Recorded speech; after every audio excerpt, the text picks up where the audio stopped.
So will continue with the class and if you remember last class में हमने क्या किया था, हमने अप टू नियॉन तक इलेक्ट्रॉनिक कॉन्फ़िगरेशन देखा था, ठीक है ना? ओके तो मैं एक इलेक्ट्रॉनिक कॉन्फ़िगरेशन ड्रॉ करता हूँ, from that you need to tell me ये किस एलिमेंट का इलेक्ट्रॉनिक कॉन्फ़िगरेशन है। ये किस एलिमेंट का इलेक्ट्रॉनिक कॉन्फ़िगरेशन है? Carbon. Yes, excellent, very good. Carbon. This is carbon, isn't it? ये कार्बन का इलेक्ट्रॉनिक कॉन्फ़िगरेशन है। And how do we know that? Will just count the number of electrons, right? Atomic number है and that is carbon. Okay so जो number of electron है उससे अपने को पता चलता है। Okay this is nitrogen. Nitrogen में we have half filled electronic configuration. मैंने लास्ट क्लास में बताया था तुमको कि if we have a half filled electronic configuration then in that case it becomes a stable electronic configuration, बराबर है? So nitrogen का ये जो इलेक्ट्रॉनिक कॉन्फ़िगरेशन है ये स्टेबल है, और इसके क्या इफ़ेक्ट्स होते हैं ये अपने को नेक्स्ट चैप्टर में पता चलेगा। अपन पीरियोडिक टेबल देखने वाले हैं नेक्स्ट चैप्टर में। पीरियोडिक टेबल में ये जो कॉन्फ़िगरेशन है हाफ फिल्ड, फुल फिल्ड, इसके वजह से क्या क्या चीज़ें रिजल्ट होती है वो अपन देखेंगे। Chemical properties and many of the physical properties, ठीक है, it results because of electronic configuration. Okay तो इलेक्ट्रॉनिक कॉन्फ़िगरेशन हमको मालूम रहना चाहिए, तो हमको पता चलता है उनका केमिकल और फिजिकल प्रॉपर्टीज़, और यहाँ से अपने को काफ़ी सारी जो केमिस्ट्री है वो आसान हो जाती है। अगर ये नहीं मालूम तो ऑब्वियसली इट बिकम्स क्या हो जाता है कि तुमको मेमोराइज़ करना पड़ेगा, और मैं नहीं चाहता कि तुमको याद करने की नौबत आए। ओके उसके बाद का जो इलेक्ट्रॉन जाएगा that is going to be this one, this is oxygen, this is fluorine. देखो एक अनपेड इलेक्ट्रॉन है यहाँ पे, okay that is the unpaired electron. इसका मतलब जो फ्लोरीन है वो एक बॉन्ड बना सकता है, इजंट इट, यहाँ पे। और फिर नेक्स्ट आता है नियॉन, यहाँ तक अपन ने देखा था। ओके अब अपन नेक्स्ट देखते हैं ना, नियॉन के बाद आता है सोडियम। सोडियम का जो ये है कितना है एटॉमिक नंबर 11 इलेक्ट्रॉन्स भरने। देखो यहाँ तक तो 10 हो ही जाते हैं, इजंट इट? तो इसका इलेक्ट्रॉनिक कॉन्फ़िगरेशन कैसे लिखूंगा मैं? Neon, isn't it? ये नियॉन का कॉन्फ़िगरेशन है, इसलिए मैंने क्या कर दिया यहाँ पे नियॉन लिख दिया। पूरा लिखने की मेरे को ज़रूरत नहीं है, और लिखना है तो लिख सकता हूँ कि this is a neon configuration. इसको इस तरह से 1s2 2s2 2p6 ये लिख सकता हूँ, ठीक है ना? ये कंबाइन करके लिख रहा हूँ मैं। Alright now the next electron goes in here, तो मैं क्या करूँगा, एक इलेक्ट्रॉन यहाँ पे फिल कर दिया। Okay this is going to be 3s1। Okay that is the sodium configuration, understood है ना? That is sodium. अब अपन देखते हैं next one, that is going to be कौन सा रहेगा नेक्स्ट सोडियम के बाद? मैग्नीशियम, बराबर है? मैग्नीशियम। अब मैग्नीशियम में, एंड ये तुमको मालूम ही रहना चाहिए, बेसिकली 2 इलेक्ट्रॉन है, तो यहाँ पे मेरे को सोडियम की जगह मैग्नीशियम करना पड़ेगा। तो मैग्नीशियम का इलेक्ट्रॉनिक कॉन्फ़िगरेशन इस तरह से आएगा, neon, okay and then 3s2, ठीक है, that is the magnesium configuration. Then we have aluminium, बराबर है? ये एल्यूमिनियम हो गया। This is the valence shell. Valence shell में कितने इलेक्ट्रॉन्स है? 3 इलेक्ट्रॉन्स है। तो ऑब्वियसली एल्यूमिनियम का कॉन्फ़िगरेशन कैसा आएगा? Aluminium neon and then 3s2, और ये है 3p1 या 3px1 लिख सकता हूँ मैं, whatever, but this is just 1। So that is the aluminium configuration. Okay next is, उसके बाद कौन सा आता है? तो ये इस तरह से भरना चाहिए मेरे को या इस तरह से भरना चाहिए? एल्यूमिनियम, सॉरी, बताओ what is the right way? कौन से px में भरना चाहिए विथ अपोजिट स्पिन, या py में भरना चाहिए with same spin? Same spin py में भरना चाहिए। ये कौन सा रूल फॉलो कर रहे हैं अपन यहाँ पे? एक्सलेंट, ये हंस रूल के हिसाब से अपन लिख रहे हैं। ओके हंस रूल फॉलो कर रहे हैं। तो ये हो गया कौन से एलिमेंट का कॉन्फ़िगरेशन? कार्बन के नीचे वाला है ना? नहीं, अब कौन सा हो गया? अरे एल्यूमिनियम तो 3 वाला था ना। एल्यूमिनियम के बाद अपन ने 1 इलेक्ट्रॉन फिल किया, तो कितने इलेक्ट्रॉन्स आ गए? 4 वैलेंस शेल में। मतलब कौन सी फैमिली होगी? ग्रुप 14। ग्रुप 14 बोले तो कार्बन फैमिली, कार्बन फैमिली में कार्बन के नीचे कौन सा आता है? Silicon, very good, okay silicon. तो यह आ गया नियॉन एंड 3s2 3p2, ये हो गया सिलिकॉन, ओके। सो हंट्स रूल फॉलो करना है आपने को यहाँ पे। नेक्स्ट आता है नाइट्रोजन के नीचे वाला, बराबर है, सो दैट इज फॉस्फोरस, ठीक है, फॉस्फोरस आएगा। सो देखो ये पीरियोडिक टेबल जब अपन देखेंगे, ऑब्वियसली हमको पीरियोडिक टेबल मालूम रहना चाहिए। 3s2 3p3, देखो नाइट्रोजन और फॉस्फोरस, ओके, इनमें हाफ फिल्ड कॉन्फ़िगरेशन कंप्लीट आता है। ये देखो हाफ फिल्ड आ गया, तो इसके वजह से दोनों का स्टेबल हो जाता है। नाइट्रोजन में ज़्यादा स्टेबिलिटी ऑब्वियसली, क्योंकि छोटा एलिमेंट है इसलिए वो ज़्यादा स्टेबल है। फॉस्फोरस थोड़ा सा उससे कम है, but anyway because of the half filled configuration these are stable. तो ये बताना चाहता था कि जैसे you will need to memorise the periodic table, okay, it's important. Basically तुमको डायरेक्टली कोई पूछेगा नहीं पीरियोडिक टेबल के ऊपर questions, directly in the sense elements के ऊपर या पोजीशन के ऊपर, बट ये तुमको मालूम रहना चाहिए, ओके। फॉस्फोरस के बाद आता है sulphur, sulphur, excellent, okay. Oxygen के नीचे वाला, इजंट इट, तो सल्फर का लिख रहे हैं अपन, तो ये हो जाएगा नियॉन, ओके। मैं जानबूझ के लिख रहा हूँ, या I don't actually need to write the electronic configuration, क्योंकि सल्फर मैं लेकिन लिखना चाहता हूँ ताकि तुमको पता चले कि किस तरह से अपन इसको विजुअलाइज करते हैं। सल्फर, राइट, सो यहाँ पे 3s2 3p4, ओके। नेक्स्ट आएगा तुम्हारा क्लोरीन, बराबर है, हैलोजन फैमिली में आ गए।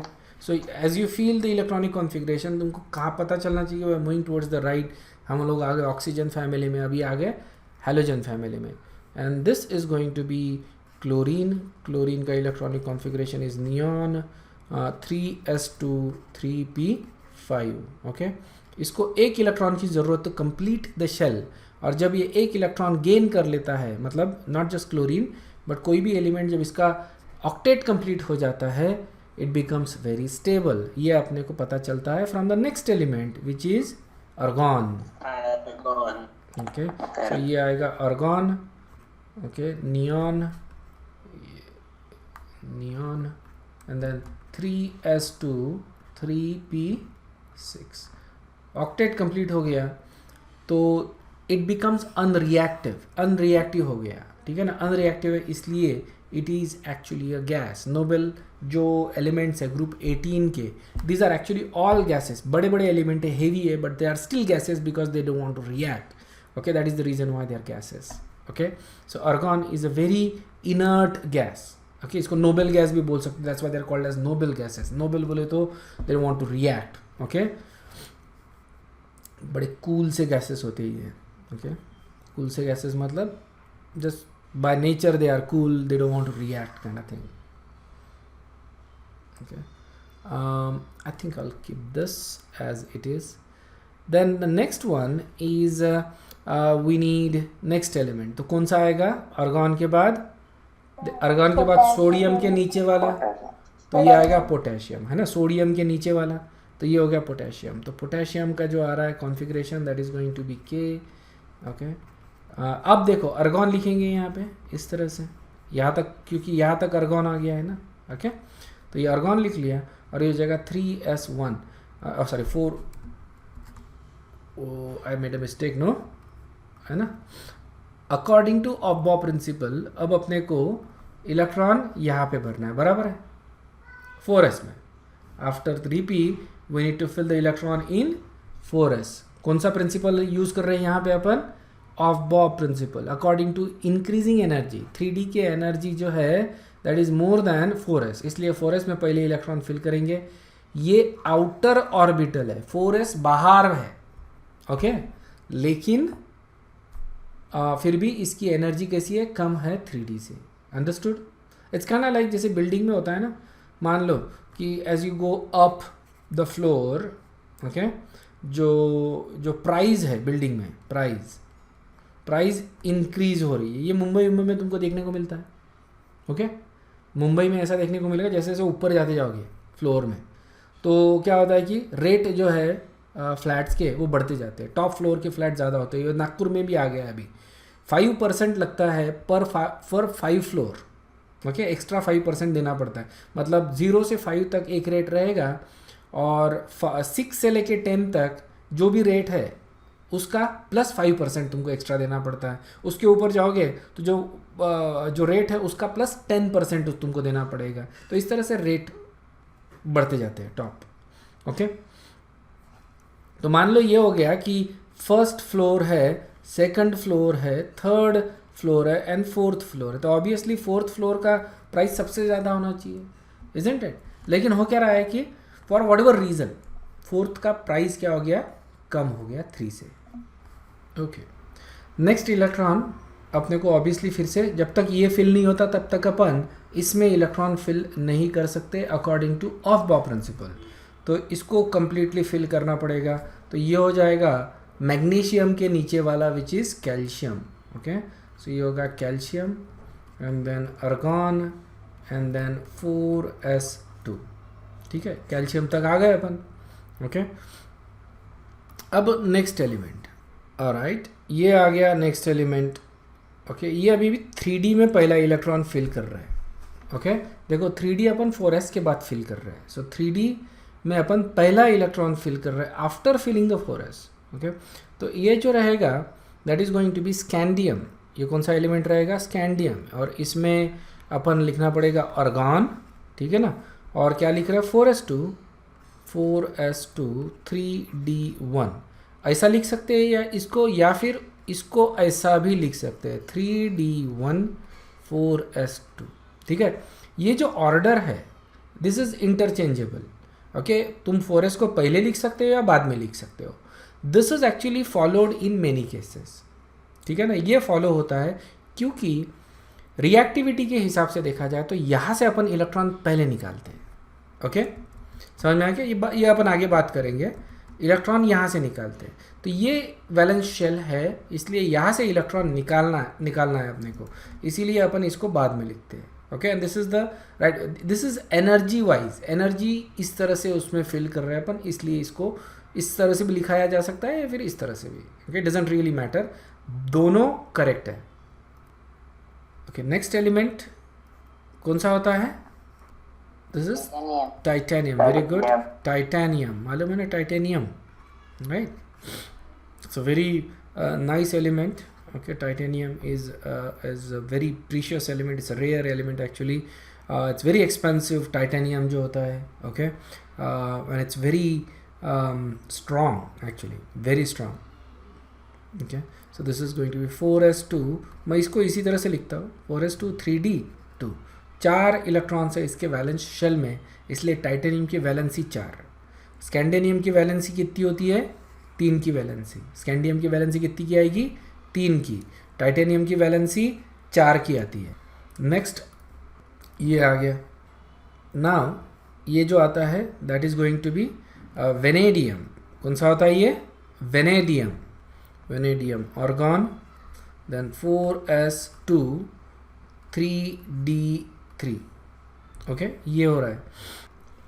नेक्स्ट आएगा, ये कौन सा एलिमेंट हो गया वेनेडियम के बाद, chromium, yes, chromium, very important. ये जो एलिमेंट है chromium, this is very important. यहाँ पे तुमको एक्सेप्शन देखने को मिलेगा, इसलिए मैंने इसको स्टार मार्क किया, this is a exception, argon, ठीक है ना।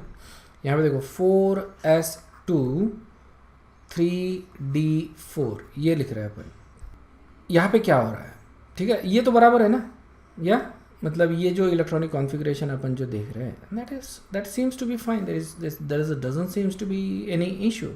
लेकिन मैंने क्या बताया, इलेक्ट्रॉनिक कॉन्फ़िगरेशन हम फिल करने के लिए हम कोई एक specific set of rules follow कर रहे हैं, इज़न्ट इट। कोई सेट 3 रूल्स अपन फॉलो करते हैं, ऑफ बॉ प्रिंसिपल, ये वो। तो यहाँ पे देखो ये हम बोल रहे हैं कि पहले 4s कम्प्लीटली फिल करना है, उसके बाद ही तुम इधर इलेक्ट्रॉन ऐड कर सकते हो। ये हमारा एक रूल था। ये कौन सा रूल था, ऑफ बॉ प्रिंसिपल। और ये ऑफ बॉ प्रिंसिपल के हिसाब से 4s पहले फिल करो और उसके बाद 3d फिल करो, ठीक है। अब 4s उसके बाद 3d, ये रूल इसलिए अपने को दिख रहा है क्योंकि इस तरह के प्रॉपर्टीज़ अपने को दिखती है। ये मतलब ये नहीं है कि ऐसा ही होना चाहिए, it's a rule Aufbau principle. मैंने तुमको there can be exceptions to this rule, क्योंकि अल्टीमेट गोल क्या है एलिमेंट के लिए, टू गेन मोर स्टेबिलिटी, ठीक है ना। और स्टेबिलिटी ज़्यादा एलिमेंट को कब मिलती है, एक तो जब ये रूल्स फॉलो करते हैं तब, ठीक है ना, मतलब जब टॉप टू बॉटम ये जा रहे हैं इलेक्ट्रॉन उस तरह से अपन फील कर रहे हैं। But for electron the electrons ये तो वहाँ पे है बेसिकली, इजंट इट, इलेक्ट्रॉन्स उसके ऑर्बिट में है, ऑर्बिटल में है already. So it doesn't matter for electron कि because we are not actually filling the electrons, बराबर है ना, इन we are filling the electron, जैसे हम पेपर पे फील कर रहे हैं, लेकिन एलिमेंट में तो इलेक्ट्रॉन फील नहीं कर रहे हैं अपन, इजंट इट। एलिमेंट तो एग्जिस्ट करते हैं, दे जस्ट एग्जिस्ट, ऑलराइट। तो उसके लिए सबसे ज़्यादा स्टेबिलिटी कब आती है, जब पूरा हाफ फील्ड या फुल फील्ड कॉन्फ़िगरेशन मिलता है, इजंट इट, है ना। जब हाफ फील्ड या फुल फील्ड कॉन्फ़िगरेशन जब उसके पास होता है तो उसके पास ज़्यादा स्टेबिलिटी होती है। तो क्रोमियम के केस में अगर ये हो जाए, मान लो, ठीक है, एक इलेक्ट्रॉन यहाँ से, ओके, यहाँ से यहाँ पे आ जाए एक इलेक्ट्रॉन, तो ये क्या हो जाएगा, इसके लिए ज़्यादा स्टेबल सिचुएशन हो जाएगा, इजंट इट। क्या हो गया, यहाँ से इलेक्ट्रॉन इस एम्प्टी 3D ऑर्बिटल में आ गया, ठीक है ना। तो उसके लिए ज़्यादा स्टेबल सिचुएशन है कि नहीं है, क्योंकि यहाँ पे it is a half field configuration 3D, और 3D जब इट्स अ बिग ऑर्बिटल, ठीक है ना, 3D का शेप मैंने तुमको दिखाया है ना, 3D is a big orbital. अगर सारे ऑर्बिटल में एक एक इलेक्ट्रॉन आ जाता है, इट एक्चुअली इंक्रीजेज स्टेबिलिटी, ठीक है। अब स्टेबिलिटी इंक्रीज क्यों होती है, ओके। इलेक्ट्रॉन्स को अगर समझा जाए तो जस्ट इलेक्ट्रॉन, जो भी इलेक्ट्रॉन होते हैं ना, think of them like little kids, ठीक है ना, छोटे बच्चे, ओके।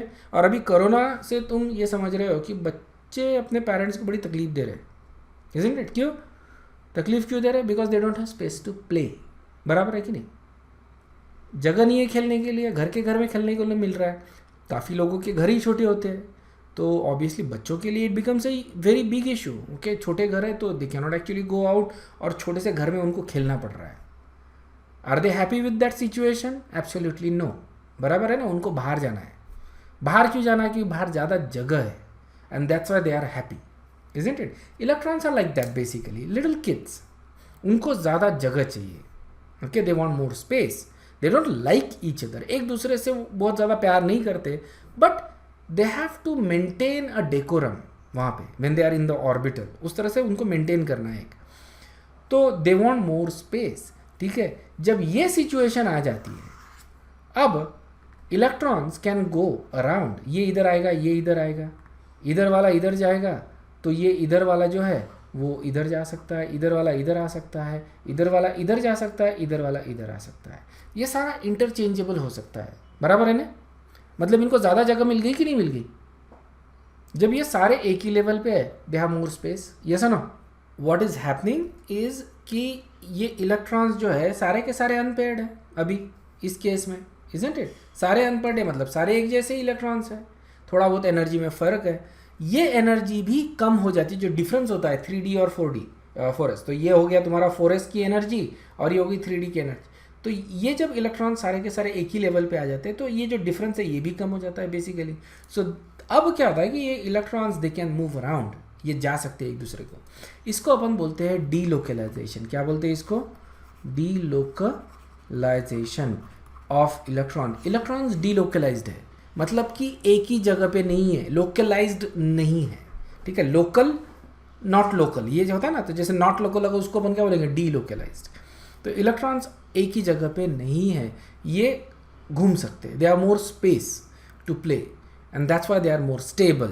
और ये सिचुएशन जिस किसी भी एलिमेंट में आती है, इट मेक्स देम स्टेबल। यहाँ पे भी देखो, जैसे अगर मैं ये फुलफिल्ड कॉन्फ़िगरेशन ले रहा हूँ, okay, for neon, this is for neon, isn't it, full filled configuration, ये इलेक्ट्रॉन एक जैसे है basically, and that's why they can move around, they can shift their positions, alright, they can do their whatever quantum things they do, जो भी quantum चीज़ें उनको magic करनी है, क्वांटम मैजिक वो कर रहे हैं basically, and because of that they are very stable. और इसके वजह से जो एलिमेंट में वो आता है दैट बिकम्स अ स्टेबल। तो यहाँ पे बिकॉज ऑफ दिस डीलोकलाइजेशन, इसको अपन इंटरचेंज एनर्जी भी बोलते हैं, डीलोकलाइज इंटरचेंज एनर्जी, मतलब electrons can interchange their position, they can go, ये इधर आया तो वो उधर चले जाएगा, फिर तीसरा इधर आएगा तो ये इधर चले जाएगा, and they are just doing, and this is actually basically because of the wave function. Electrons को देखो, you have to treat them as a wave function. All right, so what they are doing is basically vibrating in different phases. Okay, और दूसरे electrons भी they are also vibrating in the different phases, so they get what is called as a interchange energy. Okay, इससे stability increase हो रही है. Okay, मतलब energy जो decrease हो रही है, stability increase हो रही है. तो we cannot write it like this. इसका electronic configuration क्या आएगा? क्रोमियम का argon 4s1 3d5. क्लियर है क्या? अंडरस्टूड है? That is the electronic configuration of chromium. This is an exception configuration. Okay, this is our first exception. Okay, तो chromium का exception में आता है. ओके, और एक एक्सेप्शन आता है इसी पीरियड में, वो भी अपने को देखना है basically. Yes. Okay, so we'll have to continue with that. Okay, so let's move on. ठीक है, तो क्रोमियम तक basically there is no problem, chromium के पहले तक. एंड जैसे ही क्रोमियम आता है, you have this 1 electron in 4s. Okay, chromium की वैलेंसी कितनी की होगी? क्रोमियम की वैलेंसी कितनी की होगी? 6 की. Okay, this is maximum valency. है, मैक्सिमम वैलेंसी 6 की होती है. It forms compounds like K2Cr2O7. देखा होगा ना, इसमें 6 की वैलेंसी आती है इसकी. It forms compounds like CrO3. इस तरह के कंपाउंड बनाता है जिसमें 6 की वैलेंसी इसकी मिलती है. It's very stable in this particular valency. Okay. अच्छा, there was a question about something. Question ये था कि जैसे टाइटेनियम की वैलेंसी 4q है. Okay, obviously there is a 4 electron in the valence shell. इसकी 2 वैलेंसी हो सकती है, एक तो 2 भी हो सकती है और दूसरी 4 भी हो सकती है. ठीक है, एलिमेंट्स ये मतलब हम लोग डायरेक्टली इस केस में ये नहीं गेस नहीं कर सकते कि इसकी वैलेंसी 2 की होगी या 4 की होगी. ठीक है, ये हमको मालूम है इसकी वैलेंसी 4 की ज़्यादा स्टेबल है. 2 की भी वैलेंसी होती है लेकिन थोड़ी अनस्टेबल है. समझ में आ गया? 4 की वैलेंसी ज़्यादा स्टेबल है. Essentially electron I don't know, थोड़ा सा ट्रिकी एरिया है, क्योंकि अपने को आगे आता है बेसिकली. मैं थोड़ा सा टच कर रहा हूँ उसको, और सो ये पूरी तरह से समझ में नहीं आएगा. That's what I want to say. Okay, थोड़ा सा ट्रिकी है. तो देखो, इलेक्ट्रॉन निकालने के लिए एनर्जी लगती है. ठीक है ना, मैं इसको सिंपल वर्ड में समझाने की कोशिश करता हूँ. ठीक है, इलेक्ट्रॉन्स निकालने के लिए एनर्जी लगेगी, यस और नो? क्योंकि इलेक्ट्रॉन्स आयनाइज करने के लिए अपने को एनर्जी लगती है ना, देना पड़ता है उतनी एनर्जी. बोर थियरी से अपन ने ये देखा है. तो इलेक्ट्रॉन्स जब मेरे को किसी एलिमेंट से निकालना है तो उसका जो भी आयनाइजेशन एनर्जी उस इलेक्ट्रॉन का, उतनी एनर्जी तो मेरे को प्रोवाइड करनी पड़ेगी, मतलब एनर्जी देनी पड़ेगी. Isn't it? तो इलेक्ट्रॉन्स के लिए ये हो गया खर्चा. क्या हो गया? खर्चा. कितना है? जितना भी वो इलेक्ट्रॉन निकालने के लिए एनर्जी लग रही है, दैट इज़ द एक्सपेंस. वो उसका खर्चा हो गया. ठीक है, अब वो इलेक्ट्रॉन निकालने के बाद हम इसको अज्यूम कर लेते कि ये फॉर्म कर रहा है टाइटेनियम 2+ और टाइटेनियम 4+. इस तरह के ऑक्सीडेशन स्टेट फॉर्म कर रहा है. ठीक है ना. तो टाइटेनियम 2+ में उसने 2 इलेक्ट्रॉन निकाले और टाइटेनियम 4+ में 4 इलेक्ट्रॉन निकाल दिए वैलेंस शेल के. ठीक है, अब 2 इलेक्ट्रॉन निकालने के लिए ऑब्वियसली कम एनर्जी लगेगी, 4 इलेक्ट्रॉन निकालने के लिए ऑब्वियसली ज़्यादा एनर्जी लगेगी. ठीक है ना. तो इट डजेंट मैटर कितनी एनर्जी लग रही है. ओके, व्हाट मैटर्स इज़ कि ये जो आयन्स बन रही है, जो भी आयनिक स्टेट आते हैं, उनमें से जो कंपाउंड बनते हैं उसमें एनर्जी कितनी रिलीज हो रही है. ठीक है, तो ये जो कंपाउंड्स है ये क्या करेंगे? बॉन्ड्स फॉर्म करेंगे. जब बॉन्ड्स फॉर्म करते हैं तो एनर्जी रिलीज होती है, मतलब स्टेबिलिटी बढ़ती है. तो ऑब्वियसली ये स्टेट में भी कुछ एनर्जी रिलीज होगी, ये स्टेट में भी कुछ एनर्जी रिलीज होगी. अब देखो, ये हो गया उसका फ़ायदा. खर्चा क्या था? उसको इलेक्ट्रॉन निकाल, यहाँ पे ज़्यादा खर्चा हो रहा है, यहाँ पे कम खर्चा हो रहा है, लेकिन यहाँ पे फ़ायदा भी ज़्यादा है क्योंकि ये ज़्यादा बॉन्ड बना रहा है, ज़्यादा एनर्जी रिलीज हो रही है. तो उसको देखना पड़ता है नेट फ़ायदा कहाँ पे ज़्यादा है. समझ में आ गया? This is like a investment in shares, isn't it? हो सकता है कि किसी कंपनी के शेयर 10 रुपये के हो सकता है किसी कंपनी के शेयर 2000 के हो। अब 10 रुपये के शेयर खरीदना तो अपने को है ना लगता है इट्स सेंसिबल, लेकिन शेयर्स में इट डजेंट मैटर कि तुम वो शेयर की वैल्यू क्या है, तुमको रिटर्न कितना मिलता है, that is actually more important, isn't it. 10 रुपये के शेयर खरीद लो कितने भी रुपए के, और 2000 के खरीद लो फॉर द सेम वैल्यू, और जब तुम बेचोगे तो तुमको रिटर्न काय में ज़्यादा मिल रहा है, उससे तुम्हारा प्रॉफिट कैलकुलेट होगा। ये तो इससे पता नहीं चलेगा ना तुमने इन्वेस्ट काय में किया है, कितने का किया है, इससे नहीं, ठीक है, लेकिन वो रिटर्न कितना मिल रहा है, from that actually your overall profit is calculated, and that is a happy person, isn't it. तो यहाँ पे भी वही हो रहा है कि रिटर्न कहाँ पे ज़्यादा मिल रहा है, रिटर्न उसको कहाँ पे ज़्यादा मिलता है, जब वो टाइटेनियम +4 स्टेट में आता है, तो उसने खर्चा ज़्यादा किया, ठीक है, ज़्यादा एनर्जी लगाया to give out this 4 electrons, लेकिन अब वो 4 बॉन्ड बना रहा है तो ज़्यादा फ़ायदा हो गया उसको।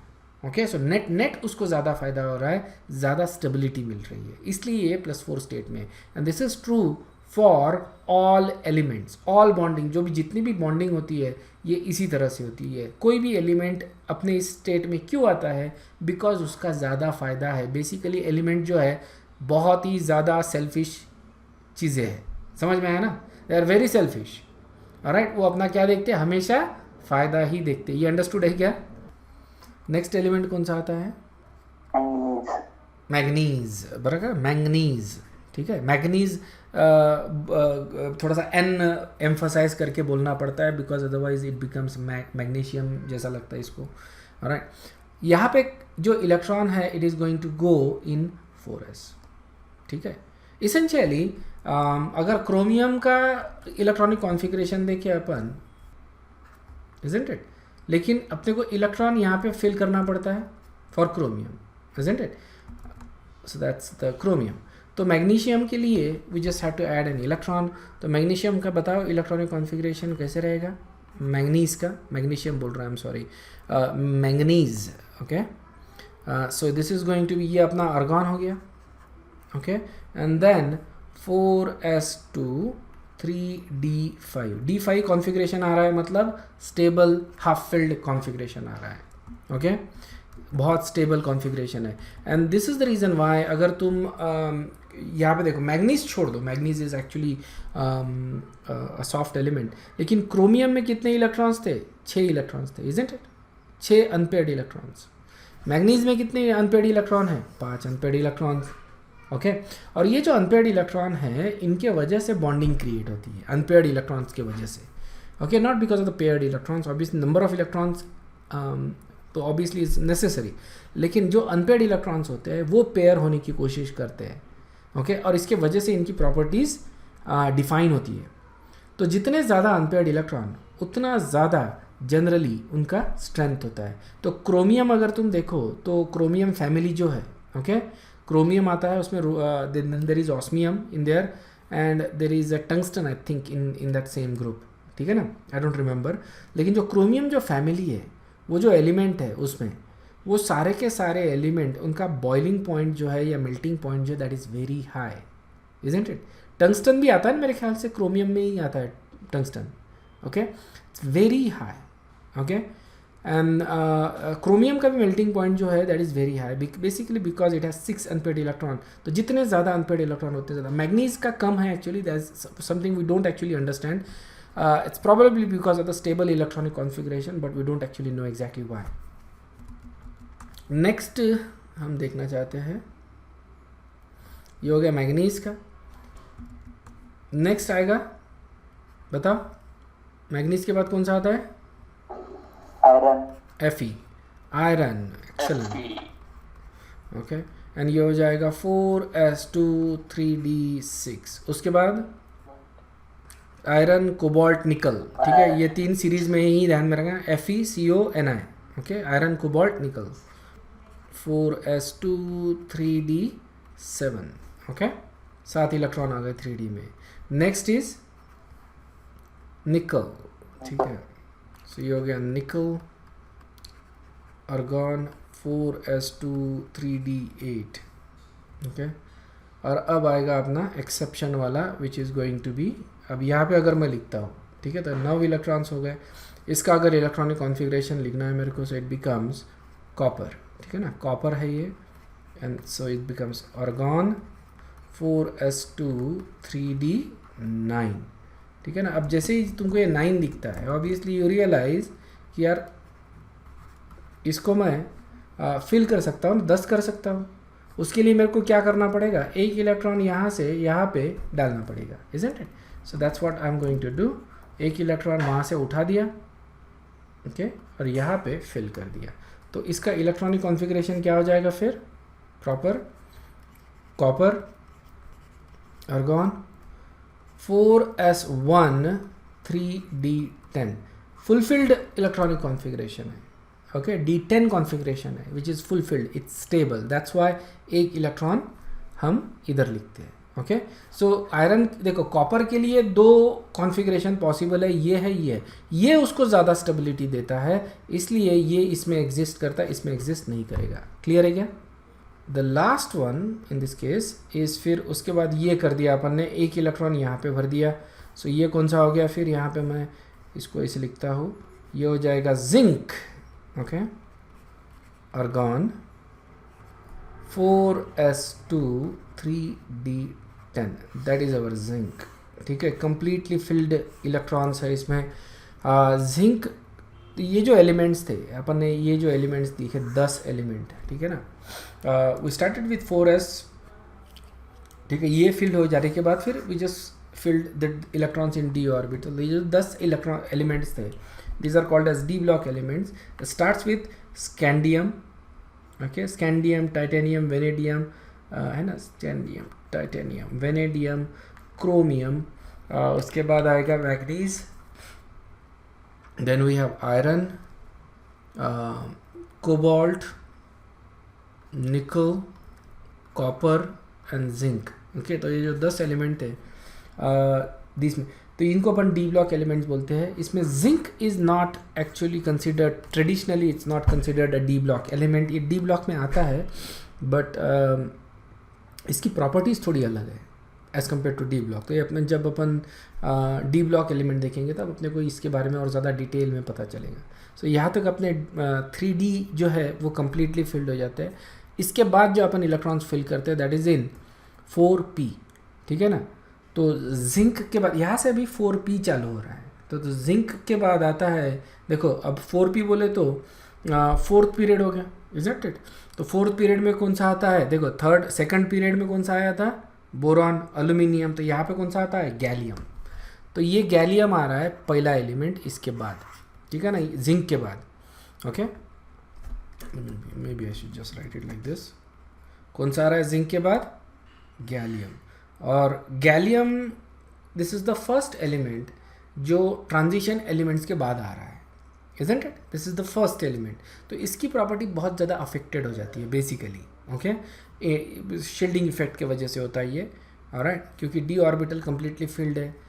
डी ऑर्बिटल का जो शील्डिंग इफेक्ट है वो कम है, तो इसका साइज़ जो है वो छोटा हो जाता है because of that. And because of that इसका जो मेल्टिंग पॉइंट है दैट इज़ हाई, ओके। ये एक्चुअली 30 डिग्री सेल्सियस पे मेल्ट होता है, which is significantly, actually high बोलने की बजाय low, okay, low melting point है।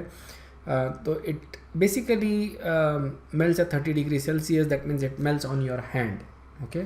That is gallium. तो तुम्हारे हाथ में अगर रखते हो तुम gallium metal, it is a metal, it looks like a metal, silvery metal होता है, जिसको अगर तुम हाथ पे रखते हो तो it will melt, okay. Then you have gallium के बाद आता है जर्मेनियम, जर्मेनियम के बाद आता है आर्सेनिक, ठीक है ना। आर्सेनिक के बाद आएगा तुम्हारा कौन सा आता है, सेलेनियम, सेलेनियम, सल्फर फैमिली है ना।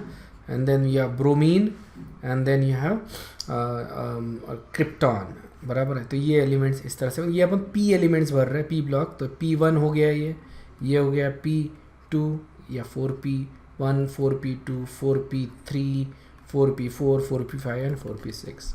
सो ये अपने 36 एलिमेंट्स हो जाते हैं बेसिकली टोटल, ठीक है। तो इस तरह से अपन इलेक्ट्रॉनिक कॉन्फ़िगरेशन भरते हैं। मैंने दोनों चीज़ें दिखाया तुमको, किस तरह से अपन लिखते हैं इलेक्ट्रॉनिक कॉन्फ़िगरेशन, मतलब how do you right the electronic configuration, और ब्लॉक डायग्राम्स यूज़ करते हैं। ब्लॉक डायग्राम से तुमको एक विजुअल पिक्चर मिलता है, ऑलराइट। हम जब आगे जाएंगे, जैसे for example if you go to d block element, ठीक है ना, डी ब्लॉक की जब स्टडी करेंगे तो ये ब्लॉक डायग्राम बहुत ज़्यादा हमारे काम की चीज़ है और इट्स वेरी इंपॉर्टेंट। तो तुमको ब्लॉक डायग्राम से काफ़ी सारी चीज़ें समझ में आती है, उसकी प्रॉपर्टीज़ एक्चुअली समझ में आती है। ऑब्वियसली पहले तो हमको सीखना पड़ेगा कि ये प्रॉपर्टी रीड कैसे करते हैं फ्रॉम द ब्लॉक डायग्राम। तो ये अपने को आ जाएगा, आने वाले 1-2 क्लासेस में पता चल जाएगा। इलेक्ट्रॉन्स यहाँ पे क्यों इंटरचेंज नहीं होते? ओके, यहाँ के इलेक्ट्रॉन्स क्यों इंटरचेंज नहीं होते हाफ फील्ड फुल फील्ड के लिए? क्योंकि इनमें एनर्जी गैप बहुत ज़्यादा है। अगर तुम ऑब्वा प्रिंसिपल देखो तो ये हो जाएगा तुम्हारा n = 1, ओके, ये हो जाएगा n = 2। तो जैसे जैसे तुम ऊपर जाते हो जो एनर्जी है वो कम होते जाती है, isn't it? n = 2 and then you have this subshells, उनमें एनर्जी, उनकी एनर्जी की वजह से जो ऑब्वा प्रिंसिपल वाली जो तुम्हारी डायग्राम है उसमें देखोगे तो एनर्जी जो गैप है, क्योंकि 3D तो वैसे 4s कैसा होना चाहिए था? 4s की एनर्जी पहले होनी चाहिए थी, सॉरी 4s की एनर्जी बाद में होनी चाहिए थी, है ना? इट शुड हैव बीन इसी तरह से होना चाहिए था, है ना? 3D पहले भरो उसके बाद 4s, लेकिन अपन 4s पहले भरते हैं और उसके बाद अपन 3D फिल करते हैं। तो इसकी वजह से क्या हो गया कि इनका जो एनर्जी डिफरेंस है वो कम हो गया, ठीक है ना? तो इलेक्ट्रॉन जंप करवाने के लिए बहुत कम एनर्जी लगती है और ये तब होता है जब स्टेबिलिटी ज़्यादा मिलने के चांस है तो इलेक्ट्रॉन जंप कर सकता है, ओके। और अगर तुम अभी 4f में चले जाओ फिर वहाँ पे और भी कम डिफरेंस हो जाएगा एनर्जी ऑर्बिटल्स के बारे में, है ना? और अगर डिफरेंस कम हो गया तो इलेक्ट्रॉन बड़े आसानी से जंप कर सकते हैं एक ऑर्बिटल से दूसरे ऑर्बिटल में। तो जो 4f के जो इलेक्ट्रॉनिक कॉन्फ़िगरेशंस है उनमें बड़ी गड़बड़ है फिर, ओके, वो पैटर्न फॉलो नहीं करते फिर, और इसीलिए अपन ज़्यादा उनको स्टडी भी नहीं करते। अपन देखने वाले हैं obviously, we have d and f block elements, लेकिन वो 12th में आता है, टुवर्ड्स द एंड आता है, we don't have to worry about that right now. लेकिन they don't actually follow a specific pattern rigorously, थोड़ा बहुत पैटर्न फॉलो करते हैं, कुछ एलिमेंट अब्रप्टली, फिर उनका याद ही रखना पड़ता है electronic configuration, and that's what happens. Clear है क्या? सर ये transfer of element from 4s to 3d ये किसी साइंटिस्ट ने किया है कि अपने आप हो? Oh, no. This is basically based upon practical observation. They observed it. और फिर ये कैसा है, रेट्रोस्पेक्टिव है कि दे एग्जिस्ट लाइक दैट, ठीक है ना? तो हम ये देखते हैं कि ओके ये इलेक्ट्रॉनिक कॉन्फ़िगरेशन है इसका, उसकी स्टडी करते हैं, बेसिकली स्पेक्ट्रोस्कोपी करते हैं और हम देखते हैं कि इलेक्ट्रॉन कौन से ऑर्बिटल में है, ठीक है, ये हमको पता चलता है। रिएक्शंस देखते हैं, केमिस्ट्री देखते हैं, उससे अपन पता करवाते हैं कि इलेक्ट्रॉन्स कौन से ऑर्बिटल में। इट्स अ रिसर्च, ठीक है। लोग इसमें पीएचडी करते हैं, 5-5, 6-6 साल इसमें काम करते हैं, थीसिस पब्लिश करते हैं, and they get this electrons in specific orbitals. Alright, तो अपने को पता चल गया इलेक्ट्रॉन्स एक स्पेसिफिक ऑर्बिटल्स में है। So why, okay, obviously stability is the gain. So why you get stability? तो ये स्टडी करते हैं साइंटिस्ट लोग कि इस तरह के कॉन्फ़िगरेशन से किस तरह से स्टेबिलिटी आती है। It's a part of the research, but we don't actually dictate कि इलेक्ट्रॉन कौन सा कहाँ पे जाएगा। ऑलराइट, तो यहाँ पे देखो अपन बिल्डिंग ऑफ इलेक्ट्रॉनिक कॉन्फ़िगरेशन, यहाँ पे तुमको सारे एलिमेंट्स का दिख जाएगा, मतलब ऑलमोस्ट सारे, आई थिंक 36 तक है। यहाँ से हाइड्रोजन से शुरुआत कर रहे हैं अपन, we have already seen this, okay. The vanadium, यहाँ पे देखो क्रोमियम का यहाँ पे आ रहा है exception, okay. 1s2, 2s2, 2p6, 2s2, 3s2, 3p6, okay, 3d5 and 4s1, okay. तो यह एक्सेप्शन आ गया। उसी तरह से कॉपर का भी एक एक्सेप्शन आ रहा है। देन यह जिंक, और देखो गैलियम से अपन पी में अपन फिल कर रहे हैं, तो यहाँ तक कम्प्लीटली फिल्ड हो गया, ठीक है ना, यहाँ तक कम्प्लीटली फिल्ड है। और गैलियम, जर्मेनियम, आर्सेनिक, एक क्रिप्टॉन तक आ रहे हैं अपन यहाँ पे। सो इतने तो तुमको इलेक्ट्रॉनिक कॉन्फ़िगरेशंस फिल करते रहना चाहिए। इट डजंट मैटर एक्चुअली, तुमको अगर एटॉमिक नंबर दे दिया है तो you should be able to write the electronic configuration of that element, ठीक है, ये ज़रूरी हो जाता है। क्रोमियम और मोलिब्डेनम, ओके, क्रोमियम के नीचे ही आता है ये, तो उसमें अपने को ये NS1 और n-1 लिखते हैं अपन, क्योंकि ये देखो ये होता है, जैसे क्रोमियम के केस में ये हो जाएगा 4s1 और ये हो जाएगा 3d5, बराबर है ना। क्रोमियम का इलेक्ट्रॉनिक कॉन्फ़िगरेशन ये ऐसा रहेगा, वैलेंस शेल वाला। अब यहाँ पे this is the valence shell, okay, this is valence shell. And what about this, ये कौन सा शेल है? इसको अपन बोलते हैं पेनल्टीमेट शेल, ओके। पेनल्टीमेट ये टर्म है, ध्यान में रहा तो भी ठीक है, नहीं रहा तो भी ठीक है, इसको it's a English term, okay, it doesn't has nothing to do with your syllabus, ठीक है। इसको अपन बोलते हैं पेनल्टीमेट शेल, ठीक है। तो अगर ये n है तो ये हो जाता है n-1, ओके। उसी तरह से एक टर्म आता है anti penultimate, n-1, sorry n-2 आता है ये। तो ये अपन यूज़ करते हैं, जैसे f होते हैं ना, तो उस केस में एंटी पेनल्टीमेट यूज़ करते हैं n-2। तो पेनल्टीमेट मतलब आखिरी से पहले वाला। Okay, there is a question from Manan that valencies जो होती है कॉपर की दो वैलेंसीज होती है, +1 और +2 की, और +2 की वैलेंसी ज़्यादा स्टेबल है इस केस में, ठीक है। उसको अपन आगे डिस्कस करेंगे, वो और ज़्यादा अलग इशू है इसको कॉपर का जो है वो लेके, वैलेंसी को लेके, but we gonna discuss that later, okay. फिलहाल अपन सिर्फ ये होते हैं उसके दो वैलेंसी, +1 और +2 ज़्यादा स्टेबल है। इसका रीज़न मैं तुमको आगे बताऊँगा। सो ये समझ में आ गया ना, ये पेनल्टीमेट शेल है। सो n-1 is penultimate. Than copper, silver, gold, ठीक है ना, ये एक ही ग्रुप है, कॉइनेज मेटल्स बोलते हैं इनको, एक ही फैमिली में आ गई है। तो इनका जो इलेक्ट्रॉनिक कॉन्फ़िगरेशन है that is that, okay. n-1 ns1 n-1 d10, so d10 configuration follow कर रहे हैं। s में एक ही ऑर्बिटल है इनके, okay. So they are not following the regular, so this is the exceptions, okay. So ये क्यों हो रहा है? Because of due to exchange of energy या इंटरचेंज एनर्जी, मैंने तुमको जो बताया था, that's because of that. Exchange energy या interchange energy, one and the same thing. यहाँ पे अपन अप और डाउन एरोज यूज़ करते हैं अल्टरनेट व्यू में। बॉक्स डायग्राम जो अपन ने ड्रॉ किए थे, सो ये सारे बॉक्स डायग्राम्स यहाँ पे दिए हुए हैं। और नाइट्रोजन का हाफ फिल्ड इलेक्ट्रॉनिक कॉन्फ़िगरेशन आ रहा है, ओके। यहाँ पे देखो नियॉन में फुल फिल्ड आ रहा है, फिर सोडियम में अपन 3s फिल करते हैं basically, and we just keep going like that. Copper, देखो कॉपर का यहाँ पे it should be 3d9 4s2, लेकिन यहाँ पे फुल फिल्ड के वजह से we get that this thing, okay. And same thing we get for chromium, okay. अब क्रोमियम में देखो 6 अनपेड इलेक्ट्रॉन है, निकल में कितने अनपेड इलेक्ट्रॉन है? 2, ओके। अब ये कहाँ से दिखा आपने को कि क्रोमियम का ये इलेक्ट्रॉनिक कॉन्फ़िगरेशन है? क्योंकि क्रोमियम का जब मैग्नेटिक मोमेंट देखा, ओके, तो ये दिखा कि क्रोमियम में there are 6 unpaired electrons, okay, 6 unpaired electrons, ये अपने को दिखा। तो that's why we use this particular, otherwise तुमको 4 अनपेड इलेक्ट्रॉन मिलते हैं। अगर मान लो कि if we had have used something like this, so what we want is this, isn't it? अगर ये इलेक्ट्रॉनिक कॉन्फ़िगरेशन रहता जैसे अपन नॉर्मली लिखते थे, तो we would have gotten only 4 unpaired electrons, okay. 4 ही अनपेड इलेक्ट्रॉन्स मिलते, लेकिन हमको मिले कितने? एक्चुअली में मिलते कितने हैं? 6। समझ में आया? So that's why we follow this particular electronic configuration of chromium. ये प्रैक्टिकली ऑब्जर्व्ड इलेक्ट्रॉनिक कॉन्फ़िगरेशन है। और फिर है ना रीजंस बताना, okay. So once you see that this is the electron, then you start to come up with the reasons, okay. So then we came up with, okay, exchange energy is the principle, that is the reason why you have this electronic configuration, understood है? So practically observed phenomena को हम explain कर रहे हैं to get whatever the explanation is, okay. So that is the reason why निकल में अपने को 2 अनपेड इलेक्ट्रॉन दिख रहे हैं, कॉपर में 1 ही अनपेड इलेक्ट्रॉन है। If you go before that, okay, vanadium में कितने अनपेड इलेक्ट्रॉन है? 3, ओके।